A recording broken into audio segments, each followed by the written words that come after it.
In the late 70s, my uncle was studying medicine at the University of Chicago.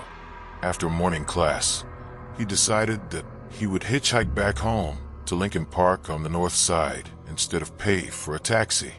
A man drove up in a Plymouth Satellite and offered my uncle a ride. The man looked normal and seemed friendly, lighthearted even. So my uncle got in the car and they started driving towards Lakeshore Drive. However, once they got there, the man drove south on Lakeshore instead of north, towards Lincoln Park. My uncle told the man he was going the wrong way and to turn around and head north. The man looked at my uncle, put his hand on his knee and said, "No, son, you are coming with me," and smiled darkly at him. My uncle froze in panic, and when they hit traffic near the South Shore, he quickly unlocked the passenger door and ran away without looking back. A year or two later, on a cold December day, my uncle was having coffee in a cafe with my future aunt when he caught something on the TV that made his blood run cold. He saw the man that had picked him up from school that day the year before. He had been arrested for the suspected rape and killing of over 20 young men and boys. The man on the television was John Wayne Gacy, and he had removed the door handle off the passenger side door to prevent the men he picked up from escaping. 8 at night on a highway in northern Ontario, a woman driving her car is relieved to finally find a gas station that's still open, so she pulls in. The attendant comes out and walks up to the driver's side. He stands there, waiting until she rolls down her window. She slips it down just a crack. "How much?" he asks. She tells him to fill it up. The attendant walks towards the back of the car and stands there a minute. The woman waits, then looks into the side view mirror. The attendant is just standing there, facing her. She's feeling pretty nervous, wondering why he's not pumping gas. Then he walks back up to the window and taps on it. "You need to open the flap, ma'am." Feeling stupid, the woman reaches down and clicks the gas flap open. The attendant walks back and starts pumping the gas. A minute or so later he finishes and clicks the nozzle back into place on the pump. Then he stands there for a moment. The woman keeps looking at him in the side view mirror, feeling quite ill at ease.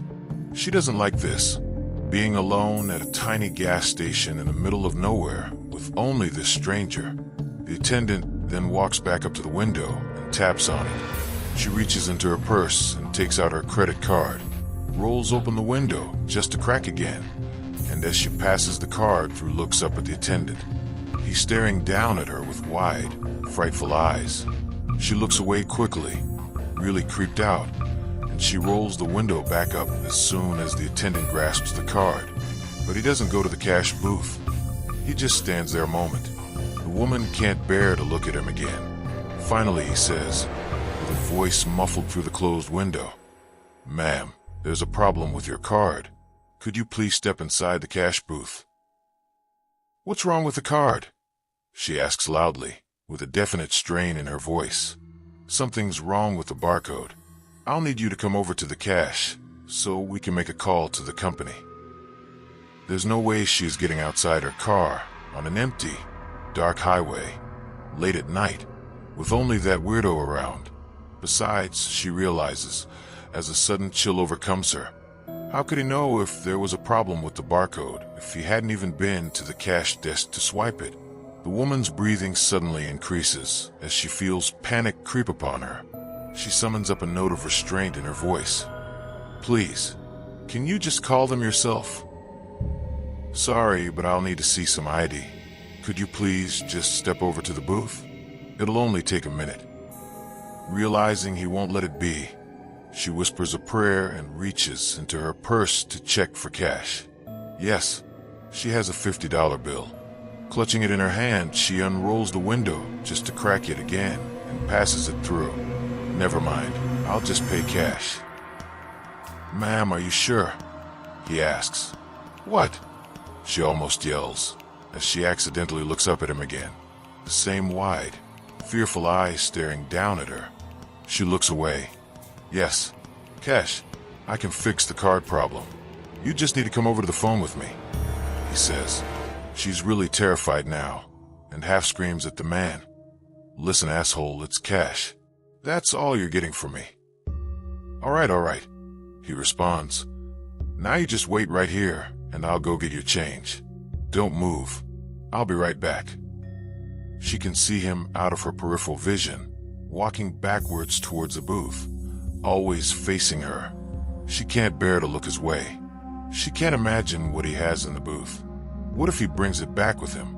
Fuck the change, she thinks, just as she realizes he also still has her credit card. She can't take this anymore. Fuck the card, I'll cancel it. She starts up the car, and as soon as it hums to life, she tears away, and off into the dark night. The attendant is in his booth on the phone, breathing heavily. An official-sounding voice on the other end asks, "Did you tell her?" "No," the attendant responds. "I couldn't." "Why not?" "He had a knife and a finger to his lips. I tried to get her out of there, but the whole time he was watching me from the floor behind her seat.